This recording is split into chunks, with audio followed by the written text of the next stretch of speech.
Fed up of bouncing around between 4 different brain rot pages for UK underground rap news? No need. UK underground rap news. Literally everything you need in one place, and we'll fix your attention span. Alright, starting off with YT featuring on the Underground Sound Cypher on the 18th of Jan, and arguably having one of the best verses on the Cypher alongside Benji, who is another fan favourite on the Cypher. And even though after having a little bit of a fiasco with half of his songs being taken down off Spotify, it seems the momentum is not slowing him down at all, with a SoundCloud release, Choose Times 3, and announcing Oi for the end of March or sometime in March, so take a look for that album. After quite frankly being begged by his fan base, Len finally releases Pink Tesla on the 31st of January. And even then, following up on that with the snippet with Benny X that's been circulating, who knows, maybe one day Len might beat the twink allegations. Who knows, with the kind of trousers he's wearing, it's not gonna happen anytime soon. Sinner seems to be playing hard to get, finally dropping Female Top with Lancey Foe on the 22nd of January. So knowing him, the mixtape we've all been waiting for will be out in 2027. Led by her, very much stunned everyone in her appearance on the BBC Introducing Cypher that was on the 26th of Jan. And off the back of her releases, as well as the project of HE with that sort of bedroom pop mixed with drill and jerk sounds that feels sort of reminiscent of ASAP Rocky's Cloud Rap, she's really put a stamp on her name in the industry. Hey, to all the lesbians out there, you wanted representation? Now you have it. There has been a disturbance in the force of the UK underground scene. The mysterious Feng has been appearing. What is a Feng? Is it a noun? Is it a place? Who knows? Maybe listening to What the Feng, the new EP from Feng that released on the 14th of February, may enlighten you, or you may be just as confused as you was before. But you'll find some good songs either way. He also had a very great show out at his show in Manchester, proving that he is also quite the stage presence and quite the character. CTI is being worked overtime. Someone needs to check on that man. Is he okay? Does he sleep? What is his screen time? I'm very concerned. Going slightly backwards in time, 6ino dropped the World EP on the 17th of Jan. This year seems to be the year for debut projects, and this is another one that is a promising young rookie in the game and does not disappoint. Speaking of another promising young rookie that doesn't disappoint, Zuko Rosemay dropped his mixtape Active Boys Never Lazy on the 17th of Jan. This is one that I am going to be reviewing on my personal channel as well, so make sure you keep an eye out for that one. Young E-Man, after a series of quite cryptic tweets implying that he may be quitting rap after this, dropped Steez Kills on the 28th of Feb, which was highly anticipated off the back of the song that he dropped with Tebow FG, which really much propelled him into the spotlight. Maybe we'll have to see what happens in the future. Maybe the response and the feedback from this EP, he might change his mind. Maybe we lose Young E-Man forever. Who knows? We've had plenty of teasing mixtapes with S5 teasing the existence of Jug Music Volume 1, as well as a TR Grow Brazy mixtape being in the works off the back of his success with the song Mr. Cook. The groundworks is going for Volume 4 of the G-tape, and with some interesting surprises with features from Callisto, Ads, and FZ. That dropped on the 21st of February. Whilst it may be a bit more in the form of traditional UK rap, I think it's worth taking a stab at, so take a look. The SoundCloud legend that is known as A2 is back.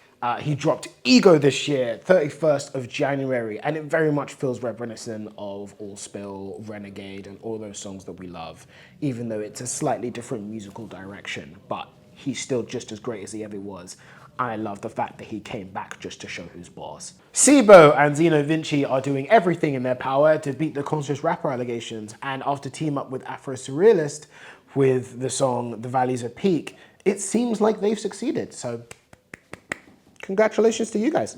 SD Kid dropped a freestyle on Montreality, which really shows how much progress he's really making and the Midlands really bursting into the UK underground rap scene, as well as his big link up for LV Sandals with Fake Mink and Rico Ace. Things are really progressing well, and I think that's because we're just getting used to all sorts of different accents being a part of our rap.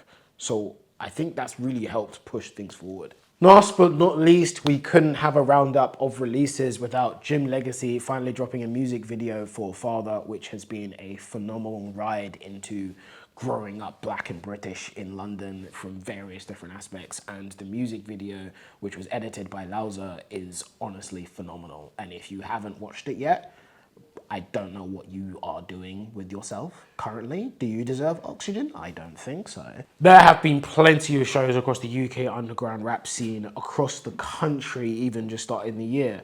Fugazi Events celebrated their 1 year anniversary on the 21st of Feb. The lineup was heavily stacked. Tebow, Feng, Six Zeno, Chris 144, Cam Soldier, Vague, Love Morgie, that was down in London, and it was a very, very big turnout. Congratulations to everyone involved. Narc, JT, and Jorgs also deserve a big round of applause for selling out their show The Blacklist on the 15th of Feb. Featured UTO, Phoenix Jones, Daniel Cashel, Areno, and most of Project 400 were in attendance. Congratulations to them. Machine City London is still going strong. On the 22nd of Feb was their last show. They're still going regularly. If you're into live sets, live DJs, more on the underground grime side of things, any new MCs coming up in the scene, they're definitely going to be there. So get yourself down to the next one. I have a theory that Finesse Kid is trying to do a challenge of how many shows he can get booked for without releasing anything. Because now he's headlining Locked In on the 7th of March in Birmingham, just basically off snippets with like 2 released songs. So you should probably go to the show if you want to find out why. Opus Sounds are launching their very own UK Underground Rap Festival on the 21st of March. Currently on the lineup is S5, Darko Blacks, N4T, Kazar, Salski x2, TC4, and more. So make sure you keep your eye out for that one and make sure you visit their page to grab tickets. Last but not least, we've got our own show, All for One, powered by us, UK Underground Rap, as well as Slept On and Power in Numbers. We've got quite the lineup for you guys. So we've got Rico and Friends, Ads, Slew, Tiago Brazy, as well as Amandon Spence and 10 Plus 13 Collective. It's going to be in Hackney. Make sure you keep your eye out on our page as well as their pages for tickets as well as details in terms of venue. T1 Song Wars was on the 15th of January, which was highly successful.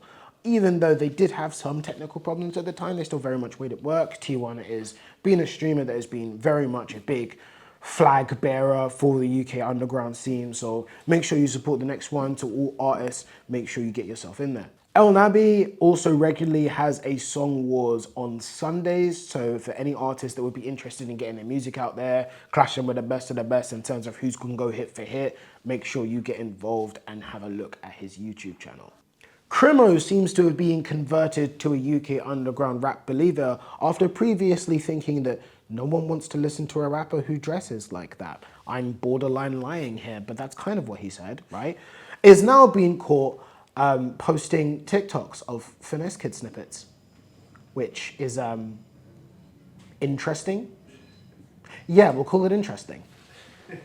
The brain rot has gone out of control. We need a cure. What is going on? Your attention spans are cooked. What is this? I'm very concerned. Please get help.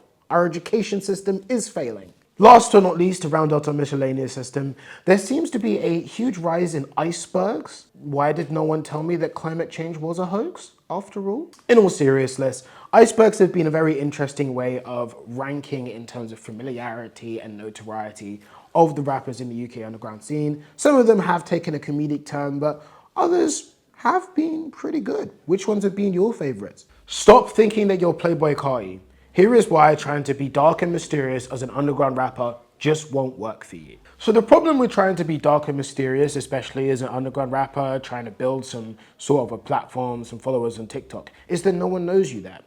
You can't necessarily be dark and mysterious when people aren't really invested in your personality or your music. There's a reason that the CTI method worked for Feng and that YT is one of the biggest household names in UK underground rap. It's because they engage with their communities and their fans on a regular basis. They didn't feel like they were too good to talk to their own fans and answer some ridiculous questions and get involved in some ridiculous conversations and share things that they're passionate about, hobbies, interests, things like that. Because at the end of the day, these people want to know who you are. So let them in. Don't be dark and mysterious. It will get you nothing. Your fans will just be bored, aggravated, and annoyed, and they'll just move on. So it's time for the answer to the big question. Who is the UK underground big three? Now, to answer this question, we have to clear up a couple of things. When we say underground in this sense, we mean more underground scene rather than underground sound or underground music. So it's more like a place in your career, so to speak. So that answers the question, do you include Lancey Foe? And I would argue no. Yes, his music very much cultivated and birthed the underground scene that we know as today. But obviously he is closer in terms of success to being mainstream than he is underground. But that doesn't mean that he doesn't care. That doesn't mean that he doesn't go out of his way to put on members of the underground, doing songs with Sinner, being a part of Conglomerate. He truly cares. He's just a very authentic person. And this is a scene that he wants to feel proud of. So in that respect, my big three would have to go to YT, Len, and Fumi Guerrero. Mainly because one, they both have a pretty solid discography, and in terms of how much streams that they have behind it, in terms of the stature that they've built for themselves, that has to be my main one. And two, I think musically Len very much is one of the best, if not the best musically out of a lot. I think his songwriting ability very much speaks for itself, and how he very much has an album that really fits together coherently. Len's probably the best out of that, out of the lot. I think Cobalt very much set the standard for the entire scene in the same way that Fumi Guerrero did with Immigrant. But YT gets on this list because I think he's going to be the biggest hit machine out of that big three, as well as maybe the underground as a whole. So we'll see how things play out, but that's currently my big three. For our final segment of UKUR News, here is an exclusive review of 5EB's new tape, Motion Music. I like to do a thing where I like to try and describe an album in one word to start off. So if I was going to describe Motion Music in one word, it would be swagger, because 5EB has it in spades. I think the biggest strength of him as an artist is his cadence, and specifically his vocal performances on a lot of these tracks.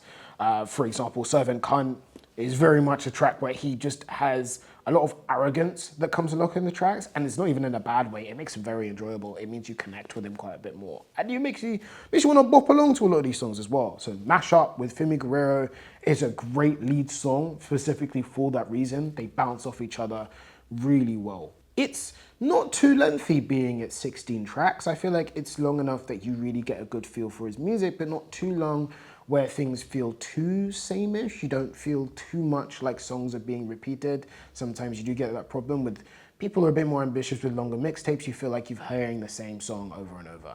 Now, we're having a lot of collaborations with French artists. Actually, can I borrow the Eiffel Tower? Actually. So I'm gonna have to be a bit anti-British and say maybe French rappers aren't too bad. Because that song with 630G, that slaps. I have no idea what he's saying, but that flow, it hits. I don't know, maybe we have to call a truce on hating the French. It was pretty good. Roster with YT is interesting because they already had a song together before called Purr, and I feel like YT basically does this thing where he's kind of like the UK's Travis Scott. That's gonna sound weird, but let me explain. Basically, when YT jumps on your song, he brings a lot of his sonic influences with him, so it becomes his song. He always brings that sort of kind of pop synth jerk sound to that song with that flow, and it almost takes over the entire song. So the song, whilst he is the feature, almost becomes his song. But in this case, I think it works. I think it makes for a really great track, and I think the two of them work well together. It doesn't really feel forced. So great job all around. In terms of those being the main strengths, I think good songwriting is what brings the whole thing together in that sense. But I think now we can take a look into what I think he can improve on and seeing how the whole thing fits together as a body of work listening through. In terms of the transitions between tracks, a lot of the sequencing in terms of order, and maybe having the song concepts match up a little bit more to try and say something with the project as a whole. I think it's a good showcase of what he is capable of. Now it's time to push it that bit further. So in terms of a grade, I'm gonna go C+/B-. So in my kind of enjoyable / memorable category. Lastly, to end off this particular coverage of UKUR news, firstly, if you have any tips, any newsworthy releases or events or other miscellaneous pieces of news, please do not hesitate to get in contact with either UKUR or with myself, ed_rants on all platforms. Also, we are hoping to do a fashion segment. So any sort of fashion brands that you're interested in, someone who could come along and give a good 4-minute roundup of any drops, tees, hoodies, or any fits that we've seen UK rappers wearing that we think we watchers would be interested in. Let us know if you feel like you're the person for the job. Thank you for watching. I hope we fixed your attention span. We'll be back next month to round up your news for UK underground rap. See you next month.